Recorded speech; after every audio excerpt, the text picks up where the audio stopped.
그러면 그런 정보를 어떻게 다가갈 것인가? 그러니까 사람들이 어떻게 행동하게끔 할 것인가가 이제 인터랙션 디자인이라고 해요. 인터랙션이라고 하면 인터라는 말이 있고 액션이란 말이 있잖아요. 그러니까 서로 상호작용. 그러니까 내가 어떤 시스템을 사용할 때의 반응도 중요하지만 내가 누를 것인지 아니면 뭐 이렇게 슬라이딩을 할 것인지 클리킹을 할 건지 두 번을 할 건지 아니면 제스처로 할 건지 소리로 할 건지 이런 것처럼 우리가 제공하는 모든 내가 시스템한테 액션을 하는 것도 있고 동시에 시스템이 나게 하는 리액션도 다 포함이 돼요. 내가 한 반응에 대해서 눌렀는데 여기서 화면이 움직이지 않는다거나 아니면 화면이 뭐 바이브런트가 생긴다거나 이랬을 때 내가 느끼는 리액션의 정도가 달라지는데 이런 내가 인풋을 주는 거 그리고 시스템이 리액션을 주는 모든 과정을 우리가 인터랙션 디자인이라고 얘기를 해요. 그래서 기본적으로 오늘은 인터랙션 디자인에 대해서 얘기를 하고요. 인터랙션 디자인의 타입은 여러분이 이제 디자인하면서 컨셉을 만드시면서 고쳐야 할 텐데 인터랙션 디자인을 어떻게 표현할까에 대한 얘기를 좀 더 하고 싶어요. 여러분이 기말 과제를 수행하시면서도 컨셉을 만들고 컨셉을 수행하기 위해서 뭐 페르소나도 하고 뭐 인터뷰도 하고 뭐 고객 여정 지도도 만들고 팀마다 자기의 방법론을 선택했을 텐데 그걸 한 다음에 정리를 해야 되잖아요. 정리를 하고 내가 이런 컨셉으로 이런 인터랙션에 갈 거예요 라고 표현을 해야 되는데 표현하는 방식 어떻게 커뮤니케이션 해야 되는지 그래서 기본적으로 우리가 프로토타이핑이라고 부르는 범주가 굉장히 넓은데 프로토타이핑 안에서 프로토타이핑을 하기 위한 기본적인 스토리 라인들 그리고 그 다음에 프로토타이핑을 어떻게 사용할 수 있는지에 대해서 오늘 얘기를 할게요.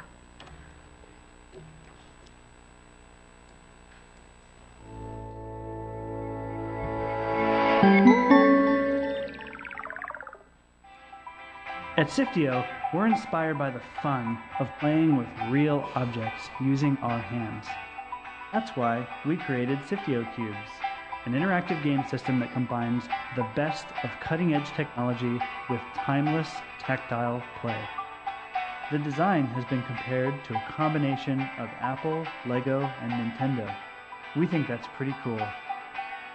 Siftio Cubes are little magic blocks that run software. They respond to motion and sense your touch. And the best thing? Siftio Cubes sense each other. There's an insane amount of technical wizardry packed inside to make them work. But on the outside, they're radically simple. You can download new games for your cubes digitally. Let's take a look at what you can do. Siftio Cubes can be containers for other objects. Slide the letter tiles to make words. Or they can hold particles that flow from cube to cube. They can be windows into another world. They understand what your hands can do, like pouring a liquid, or twisting a key in a lock to open a chest. Or flicks, nudges, and collisions. Or even making lunch. Siftio Cubes live in our world, so you can spin them like a top and use all kinds of real-world stuff in creative ways.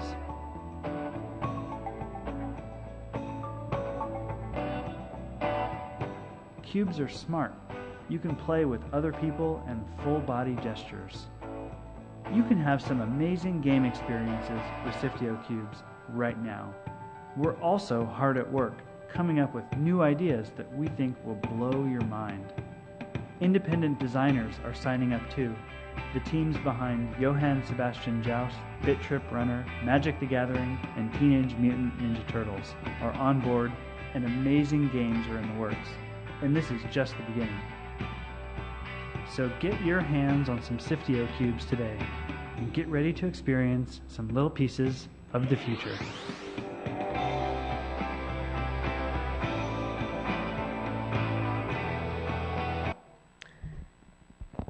그 넥슨 컴퓨터 뮤지엄이라고 제주도에 있어요. 혹시 가본 사람?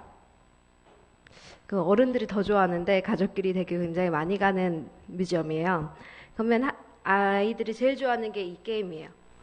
인터랙션이 굉장히 자연스럽고 내가 뭐 흔들어도 되고 내가 뒤집어도 되고 왼쪽 오른쪽 기준이 없이 그냥 내가 보는 방향으로 계속 정렬을 해주고 그런 인터랙션들에 대해서 이제 우리는 인터랙션이라는 용어를 사용해서 얘기하지만 이제 어린이들이 굉장히 좋아하고 굉장히 직관적이고 굉장히 쉽고 이런 것들이 기본적인 인터랙션에서 우리가 중요한 부분 중에 하나예요.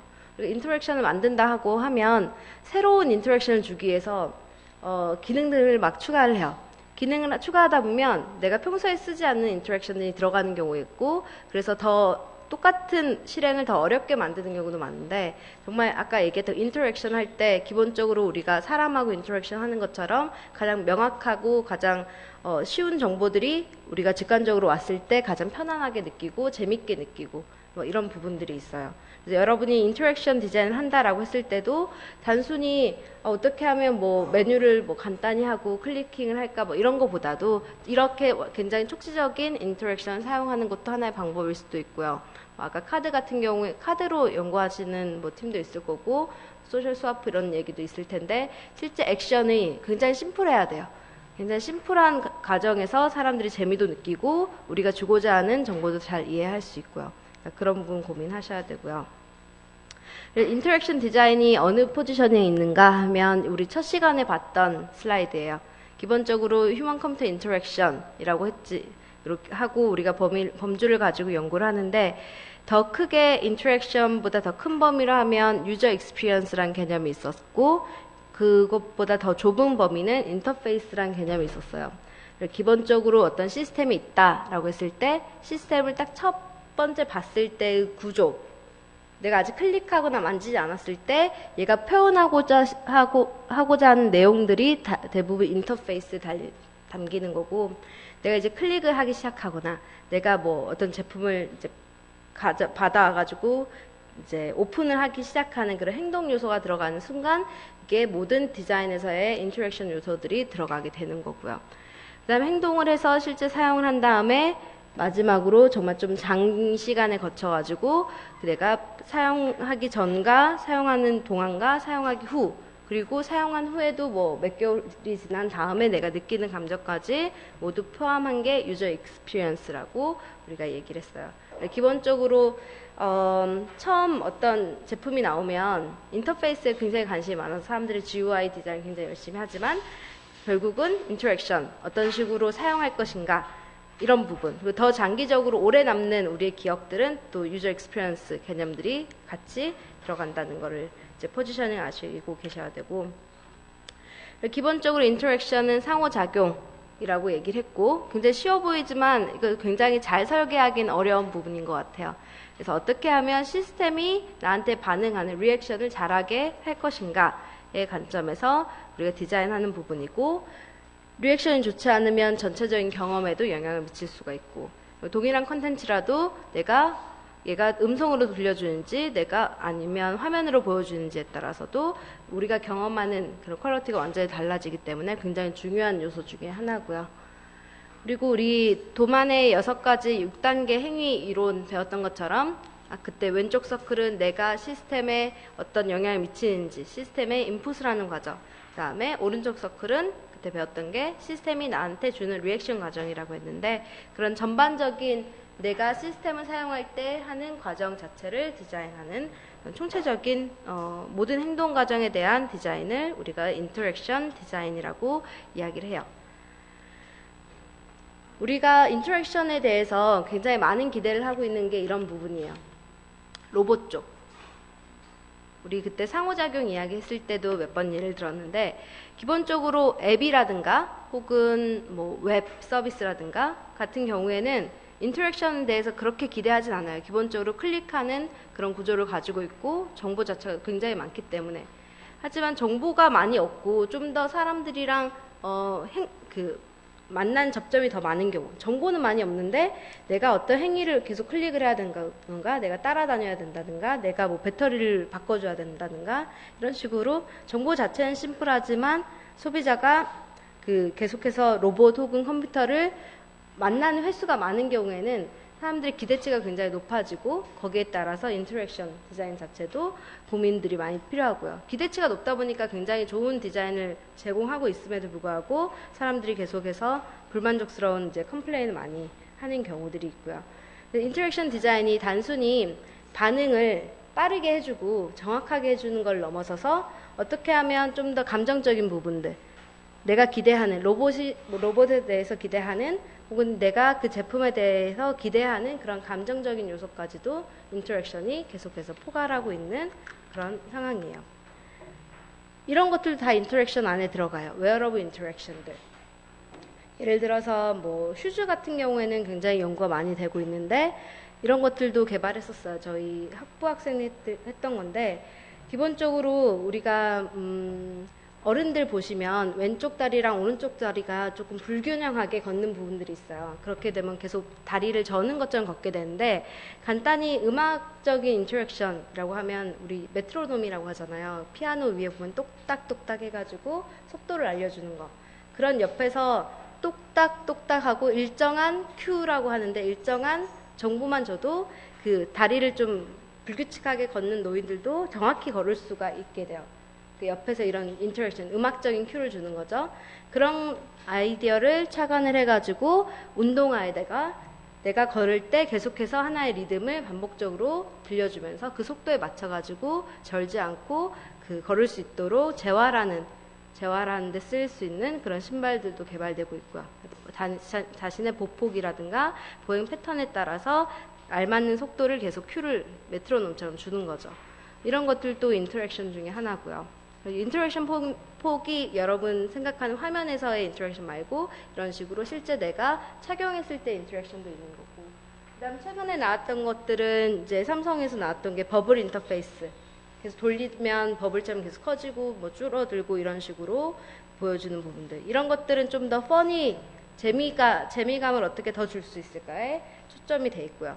그래서 인터랙션을 연구할 때 앞에서 정보 구조 이런 거와 좀 더 다르게 단순 기능 외에도 어떻게 하면 더 재밌게 할 것인가 혹은 어떻게 하면 아까 로봇처럼 내가 기대하는 그런 감정적인 요소까지 포괄할 수 있을까 이런 관점에서 우리가 연구가 많이 필요한 부분이에요. 기본적으로 인터랙션이 잘 됐는지 안 됐는지를 평가하는 방법에서 좀 개념적인 법으로 접근을 하면 플로우와 트랜스퍼런시로 우리가 얘기를 해요. 그러니까 얼만큼 인터랙션이 자연스럽고 날 만족시키는가를 플로우와 트랜스퍼런시로 우리가 얘기를 하게 되는데 플로우란 개념은 한국말로 하면 많이 들어보셨을 거예요. 몰입이란 말 들어보셨죠? 나는 몰입이란 말을 언제 제일 먼저 들었냐면요. 뭐 칙센미애가 했던 몰입의 즐거움 뭐 이런 책도 있지만 어떤 교수님 중에 몰입이라는 책을 쓰신 분이 한 분이 계세요. 아세요? 읽으셨어요? 네, 맞습니다. 몰입 1이 있고 몰입 2까지 있어요. 어떻게 하면 이제 집중해서 공부를 열심히 할 것인가. 이게 키예요. 그런데 이제 몰입이라는 게 기본적으로 교육에서 많이 썼어요. 그러니까 몰입이라는 개념은 사실은 심리학적인 개념인데 가장 응용 분야로 많이 썼던 거는 그 교육에서. 그러니까 교육에서 학생들을 가르치고 아니면 자기가 스스로 학습을 할 때 언제 몰입이 잘 됐는지 뭐 그 경험을 떠올려 보면 그때가 가장 내가 완전히 나는 지금 책이랑 인터랙션 한다면 책에 완전히 몰입된 거고 만약에 디지털 제품이라고 해도 내가 디지털 제품에 아무 제약 없이 굉장히 몰입해 사용했으면 그것 자체가 가장 인터랙션이 자연스럽다고 얘기하기 때문에 몰입이란 개념을 쓰고요. 기본적으로 예전에 기억이 나실지 모르겠지만 칙센미애가 했던 몰입의 개념은 뭐냐면 기본적으로 내가 할 태스크의 어려운 정도 difficulty 레벨이 X축에 있고 내가 할 수 있는 스킬 레벨이 Y축에 있어요. 내가 공부를 할 때도 초급, 중급, 고급이 있으면 내 스킬에 따라서 맞는 학습지를 선택해야지만 내가 자연스럽게 공부를 할 수가 있잖아요. 특히 보통 공부를 할 때 우리가 이런 식으로 제안을 해요. 학교에서 문제집을 사든 무슨 책을 사든 그냥 그 자리에서 10페이지, 앞에 10페이지를 한번 읽어보라고. 10페이지를 읽고 80%가 잘 이해가 가면 그 정도 수준이 가장 본인에게 몰입할 수 있는 그 정도의 레벨의 학습지 혹은 교재라고 얘기하는 것처럼 실제 너무 어려워서도 안 되고 너무 쉬워서도 안 되는 그런 정도를 얘기해요. 예를 들어서 나는 나의 스킬이 로우, 하이 어려워진다. 그럼 어때요? 걱정이라고 했는데 진짜 내가 못해서 이 시스템을 못 쓰나? 라고 걱정을 하기 시작을 하는 거예요.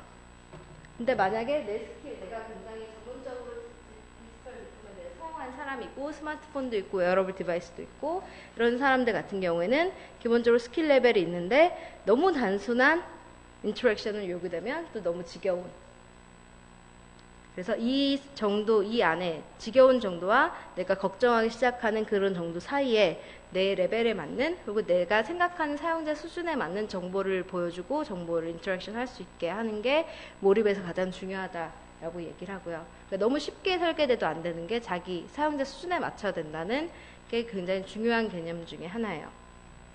그래서 우리가 평가를 할 때 개념적으로 얼만큼 이 시스템 몰입을 했는지, 몰입을 측정하는 그런 설문지들도 있어요. 이 시스템을 사용할 때 다른 데 신경 쓰지 않고 굉장히 편안한 상태에서 어떻게 몰입을 했는지. 두 번째는 트랜스퍼런시. 여러분이 아시는 개념이에요. 이게 물리적인 트랜스퍼런시는 아니고요. 기본적으로 이게 인터페이스가 설계가 됐는지 잘 사람들이 못 알아챌 정도로 굉장히 투명하게 과업 설정이 되어 있는지에 대한 개념을 우리가 얘기를 해요. 어떤 내가 챌린지를 하나하나 가는 게 모두 눈에 보이는, 그러니까 굉장히 설계자가 했던 의도가 많이 보이는 그런 시스템 말고 자연스럽게 보일 수 있는 것들은 기본적으로 트랜스퍼런시 레벨에 따라서 얼만큼 자연스럽게 사용자가 우리가 인터페이스가 누른다, 돌린다 이런 개념 없이 자연스럽게 할 수 있는지, 개념적으로는 이렇게 많이 쓰이고요. 실제 평가 단계에서는 이런 용어를 쓰지는 않아요. 플로우 같은 경우에는 좀 쓰긴 하지만 트랜스퍼런시란 개념은 우리가 추상적으로만 얘기를 하는 개념이고요. 그리고 우리가 기존에 성공했던 제품들도 있고 실패했던 제품들이 있어요. 새로운 인터페이스를 제공함에 있어서 3D TV 같은 경우에는 3D라는 어떤 안경을 착용을 해가지고 컨텐츠를 보는 인터랙션을 제공한 적이 있었고, 우리 풀바디 레코그니션 하는 것도 키넥트도 있었고요. 그 다음에 이렇게 오른쪽에 보면 작은 바 하나 보이시죠? 얘를 가지고 슬라이드를 왼쪽 오른쪽 한다든가 이런 기본적인 손의 움직임을 트래킹하는 이런 시스템도 있었고, 구글 글라스도 기억나실 거고, 지금 구글 글라스 쓰는 사람 없죠? 글라스 시장이 완전히 죽었는데 구글 글라스도 있고요. 실제로 구글 글라스가 처음에 나왔을 때 새로운 방식으로 정보를 볼 수 있고 정보를 누를 수 있다라고 우리가 얘기를 했지만 실제로는 굉장히 몰입하기도 어렵고, 이거 자체가 트랜스퍼런시 관점에서 우리도 얘기 많이 하긴 하는데 너무 어색한 거죠. 허공에서 어떤 액션을 하는 것도 이상한 거고, 실제 이 구글 글라스 자체를 가지고 우리가 정보를 어세스하는 것도 스스로가 어색을 하는 부분이 있었고, 더 큰 문제는 뭐냐면 내가 구글 글라스를 쓰면 주변의 사람들은 더 싫어해요. 그러니까 나도 불편한데 더 큰 문제는 뭐냐면 내가 씀으로 해서 남들이 불편해하는 시선을 내가 또 보게 되는 거. 이게 실제 구글 글라스에서 이게 성공하지 못했던 심리적인 이유 중에 하나, 가장 큰 이유로 우리가 외부의 시선이라고 해요. 왜냐면 내가 쓰는 순간 내가 카메라로 주변 사람들을 계속 레코딩하고 있다고 느끼기 때문에 실제 인터랙션 단계에서 더 외부의 자극이 더 심리적으로 압박이 됐던 사례이기도 하고요. 그래서 남을 굉장히 의식하는 부분들도 있어요. 인터랙션 디자인을 새롭게 할 때마다. 단순히 우리가 컴퓨터와 나와 인터랙션은 상관없는데 내가 있고 컴퓨터가 있고 그 다음에 나를 보는 주변의 사람들이 영향을 미치기 시작하는 이런 제스처라든가 이런 구글 글라스라든가 이런 부분들이 도입되기 시작을 하면 인터랙션에 대해서 고민해야 될 게 더 많아지는 거죠. 단순히 나랑 컴퓨터가 아니라 나랑 컴퓨터 그리고 외부 사람까지, 그러니까 이런 부분까지 고민하면서 인터랙션에 대한 이제 범위들이 굉장히 커지고 있고, 개인적으로 제가 인터랙션 디자인 잘 됐다 라고 느끼는 거는 첫 번째 요소가 이제 얼만큼 자연스럽게 제공하냐 있고, 그런 관점에서 사실 이 인터페이스를 제일 예제로 많이 써요. 우리 핸드폰 보면 지금 자연스럽지만 전화가 오면 뒤집으면 무음 모드로 바뀌는 거. 끄는 건 아니죠. 내가 끄는 건 아니지만 소리가 나는 것들을 막을 수 있는, 굉장히 자연스럽고 학습도 필요 없고 주변 사람에게도 불편함을 주지도 않고 이런 요소에서 굉장히 좋은 인터랙션 중에 하나라고 생각을 해요. 그래서 앞에서 인터랙션의 중요한 요소가 플로우란 트랜스퍼런시 이런 개념을 했지만 요새 가장 많이 쓴 개념들은 이거 자체가 얼마큼 내추럴한가, 내추럴니스에 대해서도 굉장히 많이 고민을 하고 있어요. 내추럴니스를 어떻게 정의해야 되는가, 우리 지난번에 시험 문제에서 나왔었죠. 그 메디어 리치니스 티어리라고 해서 우리가 정보를 얼만큼 제공할 것인가, 리치한 정보를 어떻게 전달할 것인가, 이런 부분이 과거에 많이 됐다면 요새는 정보가 너무 많아서 문제예요. 빅데이터 이런 얘기 하는 것처럼 정보가 너무 많아서 문제이기 때문에 걔를 어떻게 하면 좀 더 몰입도 있게, 좀 더 트랜스퍼런시하게, 그리고 더 중요한 거는 얼만큼 자연스럽게 정보를 보여줄 수 있을까. 사실 이런 관점에서 여러분이 신제품을 기획을 하실 때든 신제품을 평가하실 때든 고민을 하셔야 되는 부분이고요. 앞에서 우리 인터랙션 디자인에 대해서 얘기를 했고, 그 굉장히 구체적으로 인터랙션 디자인에 대한 요소까지는 이번 범위에 담기는 어렵고요. 기본적으로 왜 인터랙션 디자인이 필요한지 라는 얘기 정도를 했어요. 그래서 정보 구조를 짜면 그 정보 구조를 가지고 어떻게 행동하는지, 행동 요소가 들어가는 게 인터랙션인 거고, 그 다음에 그걸 어떻게 표현할 건지가 인터페이스 개념이 될 거예요. 그러면 어떻게 하면 인터랙션을 잘 경험할 수 있을까? 기본적으로 여러분이 정보를 가지게 되면 그 정보를 가지고 행동을 표현해야 되기 때문에 우리가 그 스토리보드라는 걸 만들어요. 그 행동을 스토리로 만들다 보면 그 안에 그 배경 컨텍스트라는 정보도 들어가고, 그 다음에 그 안에 주인공, 우리가 생각하는 유저들에 대한 모습도 들어갈 거고, 그 다음에 그 사람이 하는 행동 요소들, 그리고 그 사람이 그 행동을 왜 하는지, 니즈라든가 해석 요소들이 있기 때문에 우리가 스토리보드라는 개념을 가지고 거기에 동적인 정보를 넣는 게 인터랙션, 그리고 프로타입이라고 우리가 얘기를 해요. 프로타입은 굉장히 중요한 부분 중에 하나고, 여러분이 뭐 디자인 띵킹 이런 것도 많이 들어보셨을 텐데 거기서 가장 강조하는 게 뭐냐면 첫 번째가 공감, 엠퍼시예요.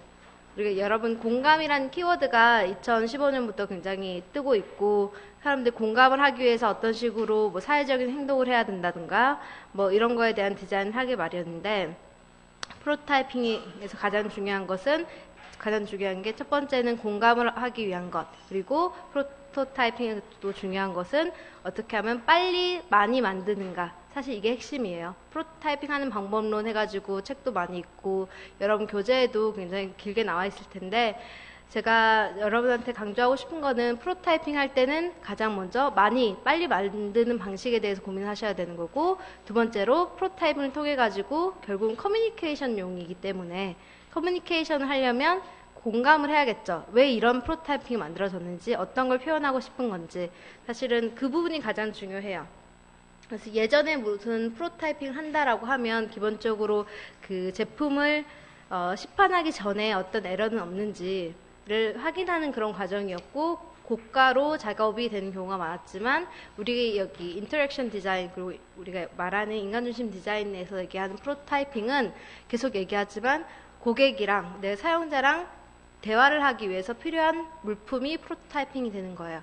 대화하기 위한 물품이 결국은 첫 번째로는 내가 생각했던 컨셉이 녹아 들어가야 되는 거고, 그 다음에 사용자가 공감을 할 수 있는 정도의 레벨만 있어도 우리가 충분히 프로토타이핑이라고 할 수 있는 거고요.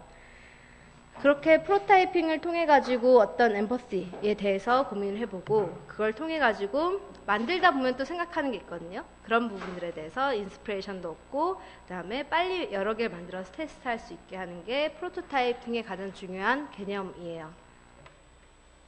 그래서 우리가 디자인 프로세스라고 했을 때 가장 혁신적인 제품을 만드는 것, 그러니까 그런 회사들이 어떤 디자인 프로세스를 쓰고 있는지를 분석을 하는데, 이거는 다이슨이 쓰는 디자인 프로세스예요.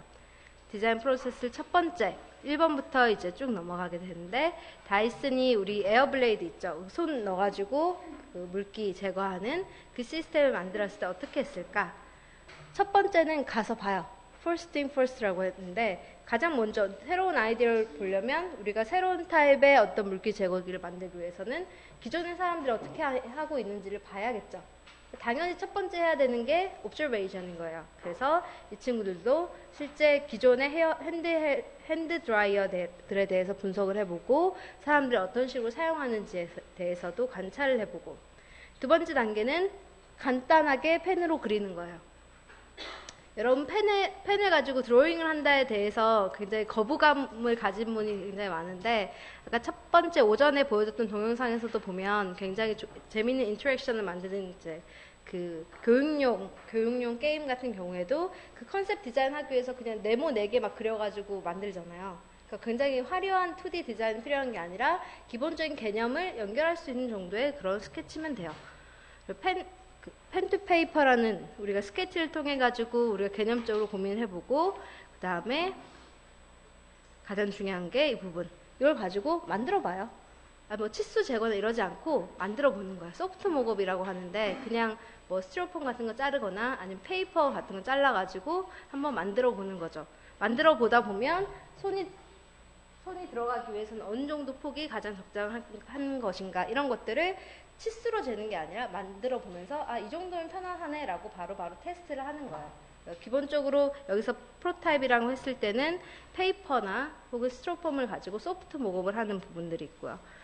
그 다음에 이 과정을 지나면 실제 매저를 시작을 해보는 거죠. 매저를 해보면서 이 사이즈가 맞는 것인지 혹은 이 정도 높이에 설치되는 게 맞는 것인지에 대해서 정확히 이제 실측을 하기 시작을 하고, 그 다음에는 좀 더 하드 목업들이 많이 들어가요.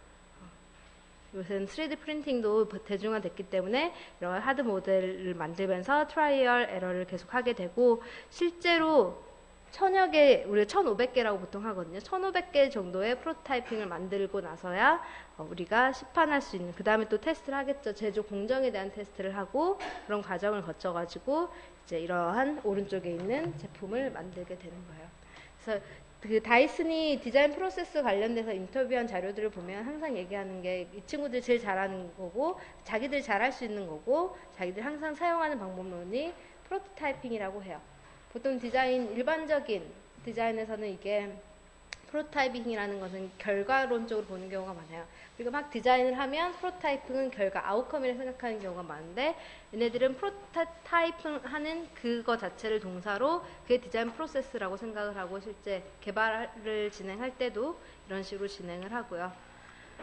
프로타이핑을 그러면 빨리 만들어야 되고, 그리고 엠퍼시, 공감을 할 수 있게 만들어야 되는데, 그걸 만들기 위해서 첫 번째 공감을 주기 위해서 가장 자주 쓰는 방법이 스토리보드예요.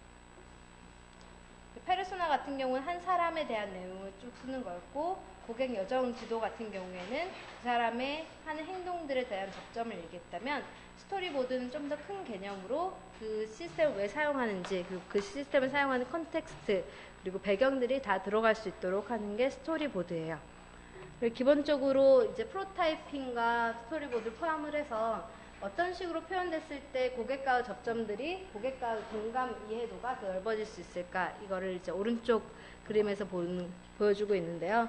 뭐 아이디어 하나는 정말 전만한 거고, 그걸 이제 쓰기 시작하면 페르소나 형태가 됐든 고객 여정 지도가 됐든 라이트업을 하고, 그다음 목업을 만들고, 그 다음에 어떤 행위 자체를 넣어줄 수 있는 프로타이핑을 하고, 이런 요소들이 더해질수록 사람들과의 이해도라든가 이런 것들이 넓어지게 되고, 그 자체를 이제 커뮤니케이션 밴드위스라고 우리가 표현을 해요. 기본적으로 아이디어가 있으면 만들어야 되는 거예요. 만들지 않고서는 그 다른 사람들과 소통하기가 어렵다. 그래서 기본적으로 프로타이핑에 대한 얘기를 많이 하고요.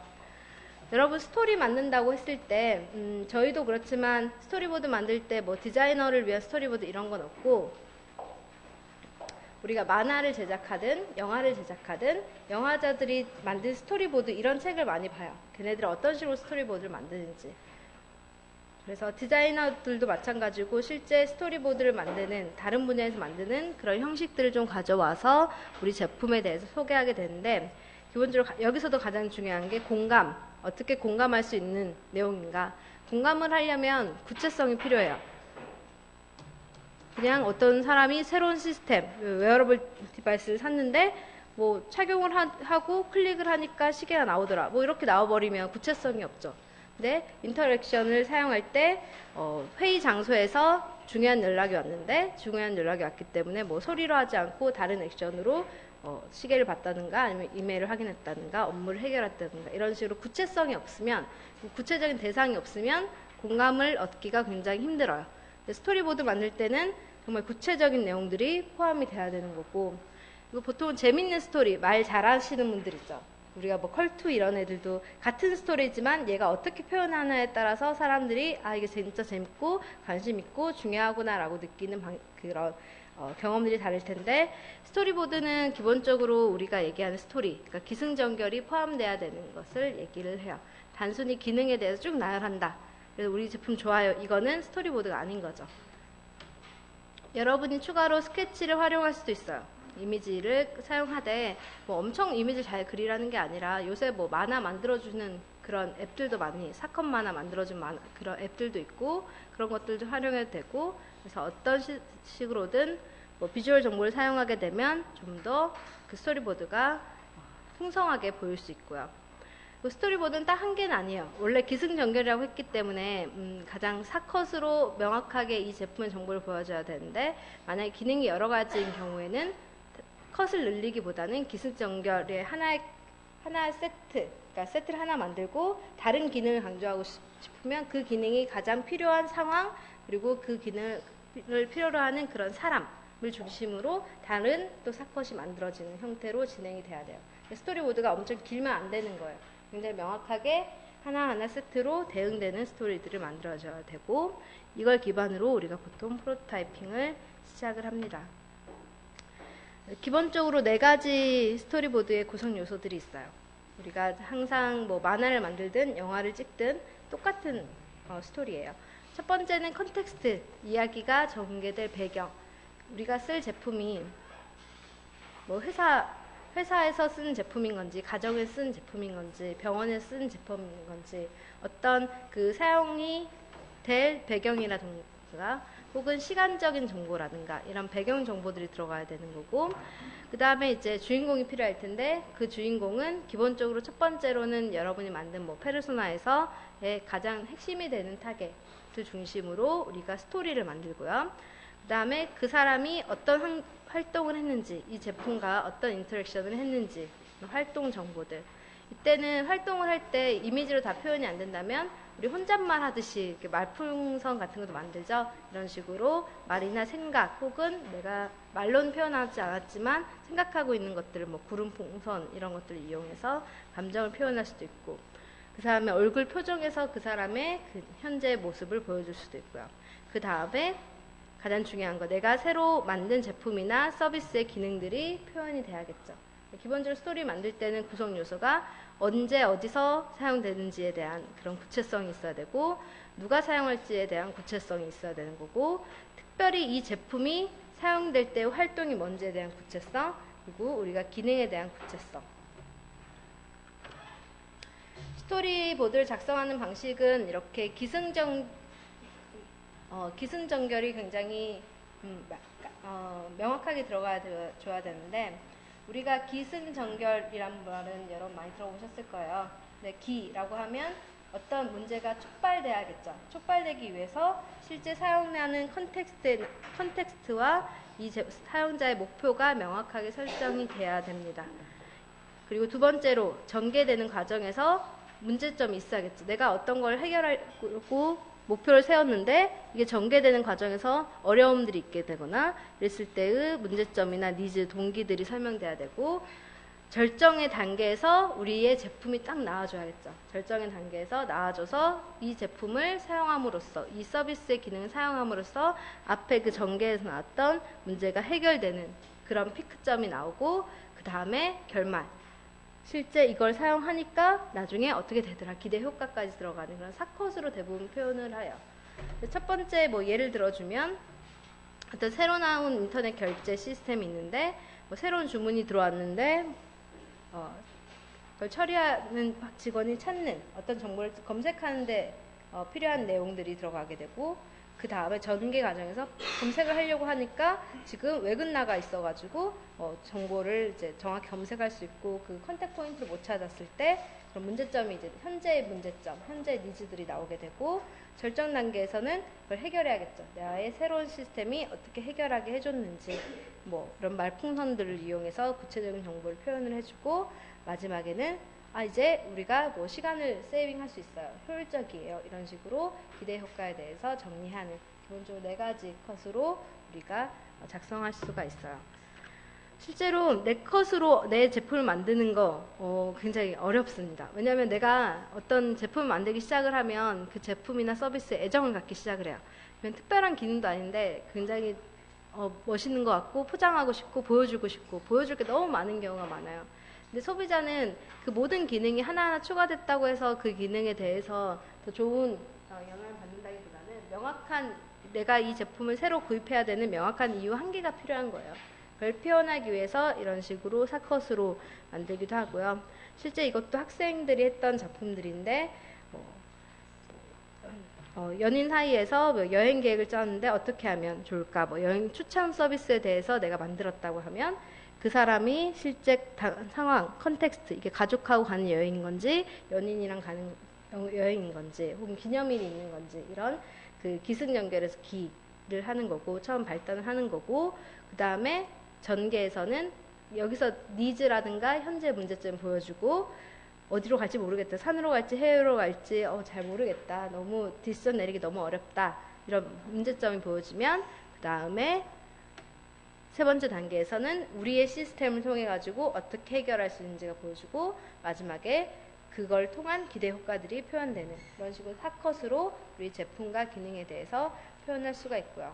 여기선 구체적으로 여러분이 이제 텍스트 같은 것들을 사용을 해서 실제 여기서 일어날 수 있는 인터랙션들에 나열할 수도 있긴 하지만 사실은 좀 더 큰 개념으로 들어가는 거예요. 여러분 페르소나하고 사용자 여정지도 할 때는 굉장히 구체적으로 스토리보드를 만들었는데 이거는 한 기능별로 나오는 게 아니라 이 제품을 잘 포장하기 위해서 이 제품을 가지고 소비자랑 커뮤니케이션 하기 위한 프로타이핑을 만드는 전 단계다 보니까 좀 더 큰 관점, 비즈니스 관점도 좀 들어가고 기술적 가치도 좀 들어가서 굉장히 큰 관점에서 소비자와 커뮤니케이션 할 수 있는 형식의 이제 스토리보드가 이런 식으로 만들어지는 거고요. 스토리보드가 만들어지면 아까 얘기했던 것처럼 프로타이핑을 시작하셔야 되는데 프로타이핑 아까 얘기했던 것처럼 기본적으로 공감해야 되고 빨리 만들어서 빨리 많이 만들어서 테스팅하는 게 굉장히 중요해요. 그러다 보니까 기본적으로 우리가 관찰을 하면서 어떤 문제점이 있는지를 보고 그 다음에 그 정보에 대한 인사이트 종합하고 여러분 컨셉 만들고 그 다음에 여기 프로타이핑을 하고 평가하고 또 프로타이핑하고 이런 오른쪽에 보시면 프로타이핑은 딱 한 번에 이루어지는 과정이 아니라 진짜 프로토타입 하면서 평가하고 프로토타입하고 또 평가하고 이런 일련의 굉장히 반복적인 작업으로 이루어지고요. 프로타이핑 할 때 아까 공감해야 된다, 빨리 많이 만들어야 된다 이 얘기도 했지만 또 중요한 건 뭐냐면 실제 그 굉장히 유명한 내용 중에 하나인데 프로타이핑 할 때 단순히 그 기능이라든가 구조에 너무 충실해서 정말 엔지니어가 설계하는 것처럼 하는 것은 디자인에서 얘기하는 프로토타이핑이랑 좀 거리가 있어요. 위에 있는 프로토타이핑, 위에서 어떤 스케치를 통해 가지고 만든 프로토타이핑과 오른쪽에 구체성은 좀 떨어지지만 이미지를 통해 가지고 우리가 그 보여주는 프로토타이핑과 같은 프로토타이핑이지만 고객에게 보여줬다고 생각을 해보시면 고객이 느끼는 가치는 다를 거예요. 그래서 기본적으로 프로토타입을 만들 때는 너무 기능 구조에 충실하기보다는 얘가 가지고 있는 핵심 가치들이 잘 보여줄 수 있도록 표현을 하는 것이 좋고, 위보다는 당연히 아래쪽이 그 고객의 공감을 얻을 때도 더 도움이 될 수 있는 방식의 프로토타이핑이 되겠죠. 그 프로토타이핑에서 또 중요한 이슈 중에 하나가 피델리티라는 용어예요. 이게 한국말로는 구현 충실도라고 했는데 보통 현장에서는 피델리티란 말을 많이 쓰거든요. 그래서 프로타이핑의 피델리티가 얼만큼 높고 낮은지에 대해서 얘기를 합니다. 피델리티란 말은 여기서 나오는 것처럼 충실, 성실성, 뭐 똑같음, 얼마나 똑같이 만드는지, 얼만큼 충실하게 만드는지에 대한 레벨인데요. 그리고 피델리티가 낮다, 높다 이런 식으로 수준을 구별하게 되는데,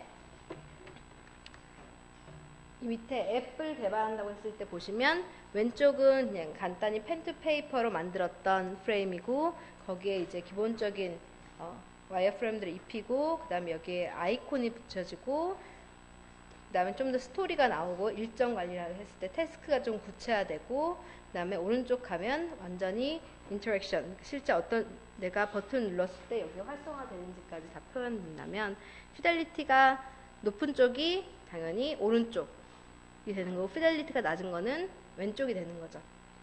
피델리티가 낮아서 뭐 좋지 않은 수준의 프로타이핑이다, 이건 아니에요.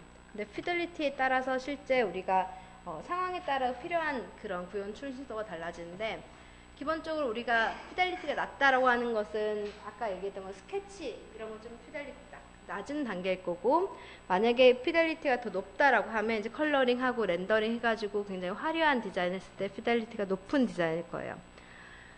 3D로 한다고 해도 마찬가지예요. 로우 피델리티 같은 경우에는 페이퍼로 만드는 그런 프로타입들은 이제 피델리티가 낮은 3D 모델 중에 하나일 거고, 실제 워킹이 가능한 형식으로 하드 모급을 하게 되면 피델리티가 굉장히 높은 형식의 3D 모델 프로타이핑 될 건데, 이걸 언제 쓰느냐?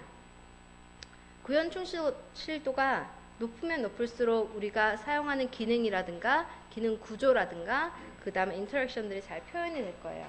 그래서 기능 자체를 좀 더 증진하고 싶다, 기능을 더 강조해서 보여주고 싶다라고 하면 물론 당연히 구현 충실도가 높도록 우리가 디자인 설계가 돼야 되는데, 근데 디자인 초기 단계에서는 우리가 이 왼쪽 부분을 중요시해요.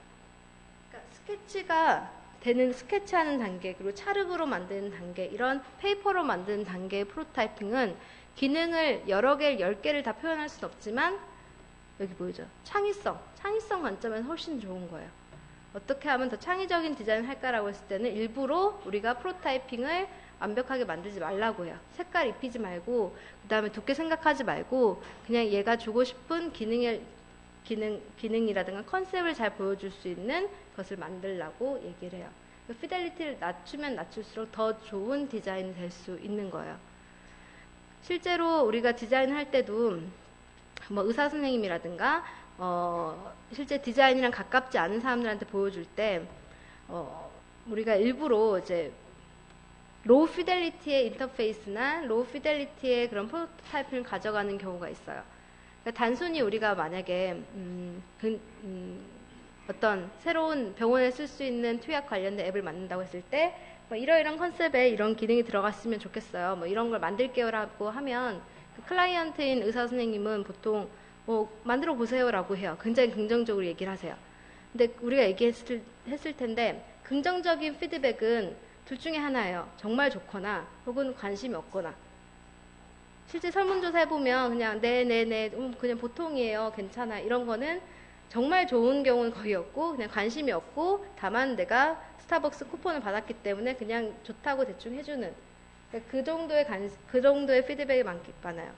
만약에 나쁘다, 진짜 VOC가 들어왔단 말은 내가 시간을 들여가지고 쓴 거잖아, 주관식으로. 이거 어디가 기능이 안 좋았고 혹은 배송이 안 좋았고 세트 구성에서 뭐가 마음에 안 들었고, 그거는 기본적으로 이 제품에 애정이 있고 제품을 진짜 3번쯤은 사용을 해보니까 피드백을 주는 거예요. 진짜 우리가 개발하는 입장에서 더 중요한 피드백은 그런 안 좋다고 얘기해 줄 수 있는 그런 피드백인 거예요. 좋다고 그냥 얘기하는 것들은 안 써보고도 좋을 수 있기 때문에 우리가 믿기가 어려운 그런 피드백이고요. 그래서 의사 선생님이 항상 좋다고 한다, 그래서 좋은 건 아니겠죠. 그래서 우리가 하는 방법들은 뭐냐면 더 이상하게 만들어가요. 시스템을 되게 어렵게 만들어가요. 이상한 그냥 뭐 스케치로 해가지고 생각보다 더 인터페이스 더 어렵게 해서 만들어가면 의사는 딱 보더니 이제 얘기를 하기 시작하는 거야. 이건 아닌 것 같으니까. 이렇게 굳이 뭐 첫 화면에 돼야 될까요? 환자들이 이렇게 자주 버튼 누르면 안 되는데요. 부터 시작을 해서 환자들도 예쁜 거 좋아해요. 막 이런 식으로 한다든가, 환자들이 실제 그 느끼는 환자들이 말했던 니즈들에 대해서 얘기하기 시작을 해요.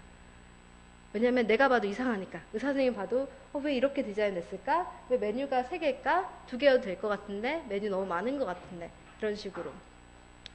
그렇다고 또 너무 잘해가면 또 피드백을 못 줘요. 너무 완벽하게 내가 실제 앱처럼 갖고 가면 그래도 김주인 교수님 되게 고생하셨는데 내가 여기다 대고 아이콘 바꿔라 색깔 바꿔라 하면은 기분 나쁘게 생각하시겠지. 그리고 시간도 많이 들었고 이 정도만 대충 쓰자라고 생각하는 것도 있어요. 그러다 보니까 그 안에서 밸런스를 맞춰야 되는 거야. 너무 좋게 하는 것들은 마지막 파이널 프레젠테이션 할 땐 좋겠지만 실제 유저의 피드백을 받기 너무 어렵고, 그렇다고 아예 없이 가면 유저는 그냥 오케이 그냥 긍정적인 피드백만 줄 거고. 그래서 우리는 일부러 로우 피델리티를 가지고 와가지고 의사 선생님이랑 혹은 클라이언트랑 계속 바꿔가면서 디자인을 할 수 있는 여지를 두는 거예요. 그래서 프로타이핑을 할 때 피델리티가 높은 게 무조건 좋은 게 아닌 거죠. 초기 단계에는 일부러 의도적으로 피델리티를 낮춰가지고 창의적인 발상을 하고 바로 우리가 트라이얼 에러 과정을 수행할 수 있도록 디자인을 합니다. 이런 형식이에요. 여러분 글루건 같은 경우에도 글루건을 내가 3D 프린팅 할 수 있어. 충분히 글루건 같은 경우에 3D 프린팅 하면 3시간이면 프린팅이 될 텐데 앞부분만 우리는 일부러 이렇게 갖고 가면 유저 피드백을 받기가 너무 어렵다 보니까 이런 걸 갖고 가는 거예요. 그냥 처음에 개발할 때 실제 이런 프로타입 만들어서 개발을 했다고 해요. 딱풀이라든가 딱풀이랑 빨래 집게랑 연결해가지고 글루건질 해본 거죠. 그랬을 때 어느 정도의 크기와 그립감, 무게 막 이런 것들을 고민을 해보는 거죠. 이런 거 보면 아 이런 거 있으면 편하겠다. 어떻게 사용할까? 유스에 대해서 또 고민을 해보고 이런 식으로 사용하는 게 우리가 프로타이핑이에요. 첫 번째 공감하기, 공감을 하기 위해서 뭔가 가져가야 되는 부분이 있었고 두 번째로 빨리 많이 만들기. 그래서 우리가 여기서 퀵 앤 더티라고 했는데 실제 이런 용어를 써요. 일부러 피델리티가 낮은 그런 프로타이핑을 만들기 위해서 우리가 퀵 앤 더티 방법론을 쓰는 거예요. 빨리 만들고 더럽게 대충 만드는 거예요. 대충 만들어야지 수정이 가능해요. 일부러. 이게 전문적으로 이런 퀵 앤 더티라는 용어를 쓰고요. 뭐 우리가 오른쪽에 보면 앱을 만들 때도 마찬가지예요. 우리 여러분 보면 뭐 무료 아이콘 소스 굉장히 많고 뭐 프로타이핑도 쉽게 할 수 있는 드래그 앤 드롭으로도 앱 기본적으로 만들 수 있는 그런 프로타이핑 툴이 많은데 그 전에 이런 식으로 종이에다 만들면 종이에다 만들면서 아이콘 사이즈라든가 그런 것들을 한번 테스트를 해보는 거야.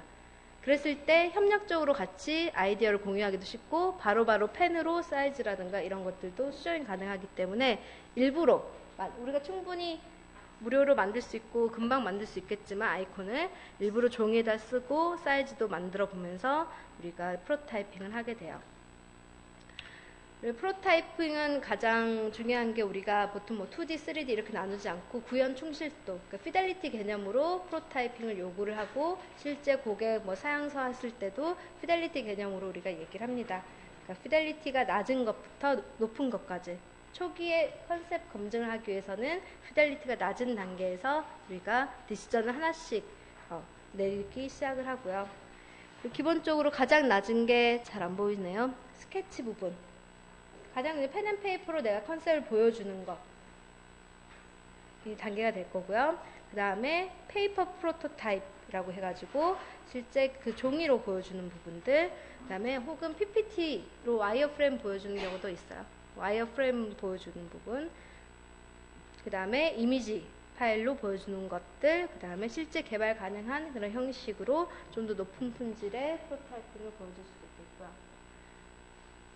기본적으로 프로타이핑은 퀄러티 자체를 충실도라는 컨셉으로 쓴다라는 것을 알고 계셔야 되고요. 로우 파이 프로토타입이라고 했는데 로우 피델리티 프로토타입 같은 경우는 나의 메뉴 구조가 굉장히 많으면 그걸 다 PPT 와이어 프레임으로 만들면 그거 자체도 시간이 많이 걸려요. 그러니까 여기서 보면 왼쪽에서 보시면 메인 화면이 있고 메인 화면 프레임은 그냥 센치를 명확히 재서 놔두고 그 위에 기능들을 페이퍼로 한 번씩 올려보는 거죠. 메뉴 구조도 바꿔보고 메뉴가 위에도 있었다가 뭐 왼쪽으로 컬럼으로 가기도 했다가 이랬을 때 사람들이 어떻게 더 쉽게 정보를 볼 수 있는지를 페이퍼로 만들어 보는 거고 그 다음에 혹은 우리가 시간이 된다면 이런 식으로 플로우도 적어볼 수도 있고 그 다음에 혹은 기존에 여러 가지 웹에 있는 여러 가지 와이어 프레임을 가지고 와서 우리가 프로타이핑을 할 수도 있고요. 이제 우리가 하이 피델리티라고 하는 것들은 좀 더 인터랙티브하게 기능이라든가 그리고 디자인 부분들이 같이 녹여 들어간 것들을 얘기를 해요. 이것도 이게 시기마다 다른데 이제 2년 전만 해도 발사믹 목업이라 해가지고 이런 툴을 사용을 해서 앱을 디자인하거나 웹을 디자인하는 그런 경우들이 있었어요. 기본적인 메뉴 구조가 있는 거죠. 예를 들어 메뉴가 4개다 라고 했을 때 기본적인 탭 메뉴 이런 디자인들이 있고 거기에 우리가 액션들을 간단히 뭐 일부 프로그래밍이 들어가지만 가장 프로그래밍을 미니마이즈 해가지고 실제 내가 앱을 만지는 것처럼 우리가 만들 수 있는 목업 툴kit들이 있어요. 이거는 계속해서 페이스북 같은 경우에도 어떤 이제 채널 같은 거 여러분이 구독을 하시면 계속 이런 소스들이 들어오더라고요. 디자이너들도 쉽게 사용할 수 있는 앱 프로토타이핑 툴킷 이런 것들 굉장히 많이 있어요.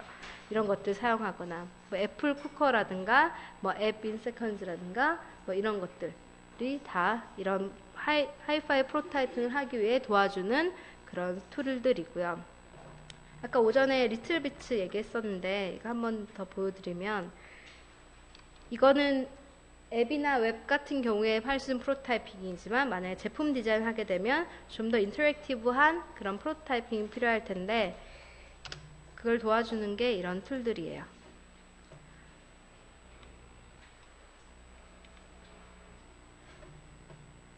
잠시만요.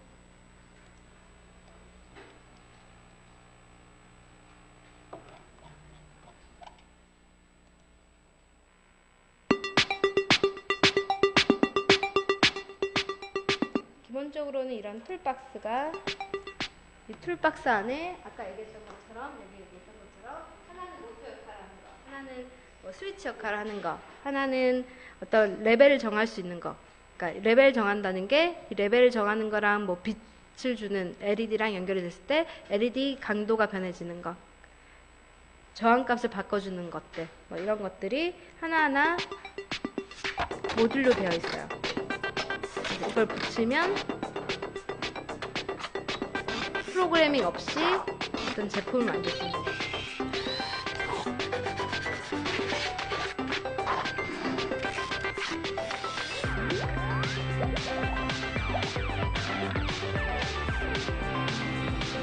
핀볼 이런 것들, 기본적인 모터 왼쪽 오른쪽 움직이는 것들 사용해서 만드는 거고,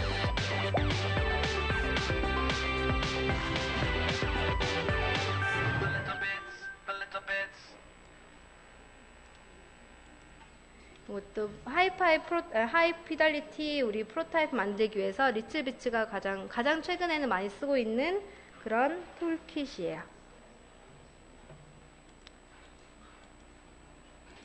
그 외에 좀 더 이제 회사 규모가 커지면 새로운 기술들, 뭐 버추얼 리얼티 같은 걸 사용을 해서 프로타이핑도 하는데,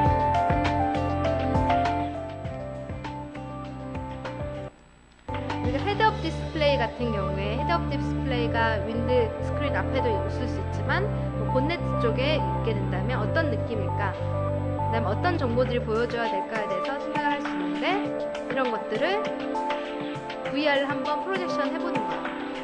물론 이 본네트에 이제 스크린 놓는 거는 굉장히 많은 기술이 필요하겠지만 이렇게 VR을 통해 가지고 테스트를 하는 거예요. 이 정도면 하이파이 우리가 프로타입이라고 할 수가 있어요. 실제로 본네트에 이런 스크린이 되는 기술을 개발이 될 때까지 기다리는 게 아니라 이런 식으로 프로젝션들을 통해 가지고 경험을 해보면서 이게 정말 필요한 것인지도 보는 거고, 어느 정도 폰트로 들어가야 되는지도 보는 거고, 어느 정도의 정보의 밀집도가 필요한지도 미리 테스트를 해보고, 여기서 검증이 되면 실제 그 기술이 개발되고 상용화될 수 있도록 프로타이핑을 하는 거고요. 또 재밌는 프로타입 중에 하나는 이런 부분도 있어요. 퍼포밍을 이용하는 건데요. 실제 제품을 가지고 하는 게 아니라 이런 퍼포밍 자체로 이용하는 거예요. 예를 들어서 우리가 이 주제 자체는 셀프 드라이빙 카였어요. 셀프 드라이빙 카면 우리 생각을 하죠. 그거 테스트 하시려면 기본적으로 차는 하나 있어야 된다. 그래서 차 안에 들어가가지고 뭐 차를 하나 빌려야 되죠. 거기서부터 돈이 들고 시간도 들고 장소도 필요해요.